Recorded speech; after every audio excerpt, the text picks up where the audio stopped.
বন্ধুরা, তোমাদের কাছে যদি কোনো এরকম ইউনিট ভ্যালু থাকে, তো সেটাকে তোমরা যদি টোটাল বের করতে যাও এখানে সাম ফর্মুলা ইউজ করে, তোমরা যখন এখানে দেখতে পাচ্ছ এখানে টোটাল সাম ফর্মুলা ইউজ করে যদি সিলেক্ট করে নেওয়ার পর এন্টার প্রেস করো, এদের ভ্যালু কিন্তু জিরো আসছে।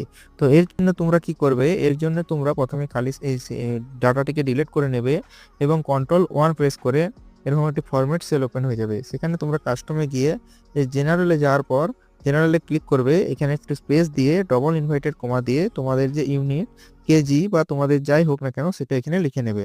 লিখে নেওয়ার ওকে করে দিলেই এবার এই খালি সেলে তোমরা যা ভ্যালু লিখবে তা দেখবে অটোমেটিক এখানে কিন্তু ফিল হয়ে যাচ্ছে। এই কেজি তার অটোমেটিক কিন্তু এখানে চলে আসছে। এইভাবে তোমরা এইভাবে লিখে নেওয়ার পর এভাবে কি করবে আমি তোমাদের সহজে দেখাচ্ছি।